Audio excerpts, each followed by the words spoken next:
ఇంకెన్నాళ్ళు రెంటింట్లో ఉంటాం? సొంత ఇంటి కలను నెరవేర్చుకుందాం. Suman TV biggest property expo October 18th, 19th HSCC Novotel Hyderabad.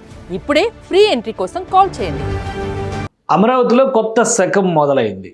Amaravati నుంచి అమరావతి కార్యకలాపాలన్నింటినీ పర్యవేక్షించేందుకు ఇంతకాలం ఎదురు చూసినటువంటి ప్రధాన కార్యాలయం అంటే ఒక project office government complex area తర్వాత వెలగపూడి సెక్రటేరియట్ కాంప్లెక్స్ తర్వాత మళ్ళీ ఒక భారీ ప్రాజెక్ట్ ఆఫీస్ కింద ఏపీసీఆర్డీఏ ఉన్నటువంటి రాయపూడి జోన్ని మనం ఇప్పుడు చూడాల్సి ఉంటుంది.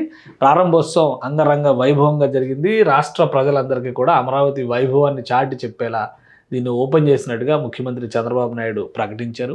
G+7 పద్ధతిలో నిర్మించినటువంటి నిర్మాణం, లోపలికి వెళ్ళేటువంటి పెయింటింగ్స్ కానీ, లోపల ఏర్పాటు చేసినటువంటి ఆర్టికల్స్ కానీ, అక్కడ పెట్టినటువంటి కొన్ని ఇమేజెస్ ఇవన్నీ కూడా చాలా అట్రాక్టివ్గా ఉన్నాయి. పైగా ఒకే దెబ్బకి రెండు పిట్టలు అన్నట్టుగా ముఖ్యమంత్రి చంద్రబాబు నాయుడు గారు అమరావతి రైతులను కలుపుకొని ప్రారంభోత్సవం చేయడం ఆసక్తికరంగా మారింది. ఎందుకంటే ప్రారంభోత్సవానికి ఒక్కరోజు ముందరే కొంతమంది జేఏసీ తరపున, అమరావతి రైతులు జేఏసీ తరపున రాష్ట్ర ప్రభుత్వం తమను ఇన్వాల్వ్ చేయడం లేదనేటువంటి నిరసన తెలియజేస్తూ ఒక అల్టిమేటం ఇచ్చారు.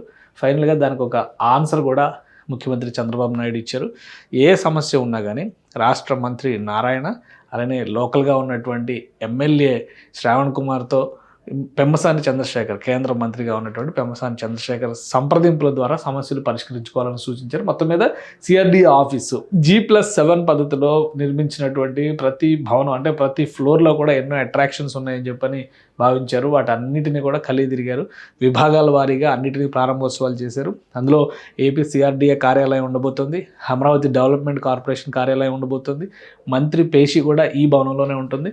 వీటన్నిటిని వివిధ విభాగాలను ఓపెన్ చేసి అక్కడ పనిచేసేటువంటి సిబ్బంది అందరూ కూడా ఆల్రెడీ కొలువు తీరారు. వాళ్ళందరితో కూడా మాట మంతి పంచుకున్నారు ముఖ్యమంత్రి చంద్రబాబు నాయుడు. ఇక ఆ ప్రాంతంలో ఉన్నటువంటి అమరావతి రైతులు ఎవరి భూముల పైన అయితే ఈ నిర్మాణాలు జరిగినాయో వాళ్ళందరికీ కూడా ముఖ్యమైనటువంటి స్థానం ఇచ్చారు. వాళ్ళకి ప్రభుత్వం పక్షాన రిటర్న్ గిఫ్ట్లు కూడా ఇచ్చారు.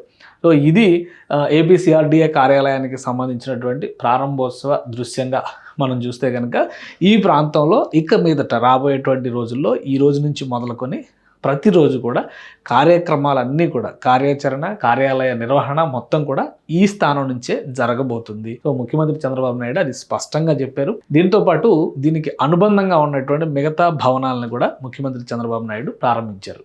సో మిగతా భవనాలను కూడా ప్రారంభించారు. ఇక్కడ అందరితో కలిసి కట్టుగా ఆ ప్రాంతానికి వెళ్ళారు. ఇది ఆవిష్కరణ తర్వాత ఇక్కడ చూస్తే కనుక 100 అడుగుల ధ్వజస్తంభంలా నిలబడుతుంది జాతీయ జెండా. దాన్ని ఆనుకుని ఉన్నటువంటి ప్రాంతంలో ఈ భవనాల నిర్మాణం ఇవన్నీ కూడా అనెక్సర్ బిల్డింగ్స్ అని చెప్పని అంటున్నారు. బ్లాక్ 1, బ్లాక్ 2, బ్లాక్ 3, బ్లాక్ 4 4 బ్లాకులు రెడీ అయినాయి. ఇవన్నీ మీరు చూస్తే ఇటు 3 ఉన్నాయి, ఇంకొక భవనం అటువైపు ఉందన్నమాట. సో ఈ భవనాలను కూడా ముఖ్యమంత్రి చంద్రబాబు నాయుడు ప్రారంభోత్సవం చేశారు. ఇక్కడ వివిధ విభాగాలకు సంబంధించి మున్సిపల్ డిపార్ట్మెంట్కి సంబంధించినటువంటి విభాగాలు, అమరావతి డెవలప్మెంట్లో పాల్పంచుకునేటువంటి విభాగాలు అవన్నీ కూడా వాటి కార్యాలయాలన్నింటినీ కూడా ఇక్కడికి తరలిస్తున్నారనమాట.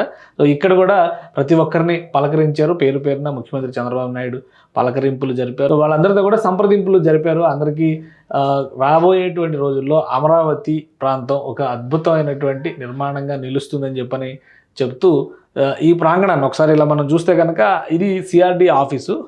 4 ఎకరాలు, దాదాపు 4.2 ఎకరాలు అని చెప్పని అంటున్నారు. 4 ఎకరాల విస్తీర్ణంలో ఈ నిర్మాణం జరిగింది. దీన్ని ఏరియల్ వ్యూ పరంగా చూస్తే ఇది పైన అనమాట, బహుశా 2nd ఫ్లోర్లో ఉన్నటువంటి దృశ్యం ఇది. ఇక్కడ నుంచి చూస్తే కనుక ఈ ఎంట్రన్స్ లాబీలు ఇవన్నీ కూడా మంచిగా బుద్ధుడి స్ఫూర్తిని తీసుకొచ్చేలాగా ఇచ్చారనమాట. సో అక్కడ నుంచి ఇప్పుడు చంద్రబాబు నాయుడు గారు నుంచున్న దగ్గర నుంచి చూస్తే కనుక దృశ్యం ఈ విధంగా కనిపిస్తుంది. మొత్తం పార్కింగ్ కోసం ప్లేస్ అంతా కేటాయించారు. ఇదంతా కూడా ఇది ఎంట్రీ పాయింట్ ఇది ఉంటుంది. ఇటు పక్కన ఉన్నది ఇది సీడ్ యాక్సిస్ రోడ్డు. ఇది లోపలికి వచ్చేటువంటి మార్గం అనమాట, ఈ మార్గం. సో ఇందులో ఎంటర్ అయ్యి ఇట్లా రావడానికి ఉంటుంది. ఇదంతా కూడా పార్కింగ్ స్పేస్ కింద ఉంచారు. ఇటు పక్కన ఒక దానికి సంబంధించినటువంటి సబ్స్టేషన్ కూడా అక్కడ ఏర్పాటు చేశారు. ఇప్పుడు ఇక్కడ ఆపోజిట్లో కనిపిస్తుంది. ఇవే ఇప్పుడు 4 బిల్డింగ్స్ అని చెప్పన్నాం కదా, ఆ 4 బిల్డింగ్స్ ఇక్కడ నిర్మాణం జరిగిందన్నమాట. ఇక్కడ ఒక ప్రజావేదిక లాంటి నిర్మాణం కూడా చేయాలంటే ఒక మీటింగ్స్గా వాటిని ఆర్గనైజ్ చేయడానికి ఒక భారీ నిర్మాణం కూడా చేయాలని ప్రభుత్వం భావిస్తుంది. కానీ ప్రస్తుతానికైతే దీనికి ఉన్నటువంటి దృశ్యం ఇది ఏరియల్ వ్యూగా మనం చూస్తే కనుక సిఆర్డిఏ ఆఫీస్ పరిధి ఇక్కడ వరకు వస్తుంది. ఇటు పక్కనంతా కూడా ఎనెక్సర్ బిల్డింగ్స్ ఉంటాయి అన్నమాట. ఇక్కడ నుంచి కార్యక్రమాలు నిర్వహించడానికి విభాగాలన్నిటినీ కూడా బహుశా ఆల్మోస్ట్ ఒక 50-60% మూవ్ అయిపోయినాయి. ఈ నెలాఖరికి మిగిలిన విభాగాలన్నిటినీ కూడా ఈ భవనాల్లోకి తరలిస్తారు. ఎందుకంటే ఈ ఫస్ట్ బిల్డింగ్ ఒక్కటే నిర్మాణంలో ఉంది. అవతల 2, 3, 4 బ్లాక్లు కంప్లీట్ అయిపోయినాయి. అక్కడ ఇమీడియట్గా పని చేసుకోవచ్చు. కానీ ఫస్ట్ బిల్డింగ్లో మాత్రం ఇంకా కొన్ని పెండింగ్ వర్క్స్ ఉన్నట్టుగా సమాచారం ఉంది. సో ఇవి కూడా కంప్లీట్ అయిన తర్వాత ఈ ఏరియా మొత్తం కూడా వెలగపూడి సెక్రటేరియట్ కాంప్లెక్స్ తర్వాత ఆల్మోస్ట్ గవర్నమెంట్ వ్యవహారాలకు సంబంధించి ముఖ్యంగా మున్సిపల్ శాఖకు సంబంధించినటువంటి అన్ని వ్యవహారాలకి ఇదే రాయపూడి జంక్షన్ జంక్షన్ కాబోతుంది. సిఆర్డీ ఆఫీస్ నుంచే అన్ని రకాల కార్యక్రమాలు నిర్వహిస్తారు. కమాండ్ కంట్రోల్ కూడా ఏర్పాటైతే కనుక అమరావతిలో జరిగేటువంటి నిర్మాణ ప్రణాళిక మొత్తం కూడా సర్వైలెన్స్ ఈ కేంద్రం నుంచే ఉండేటువంటి అవకాశం ఉంది.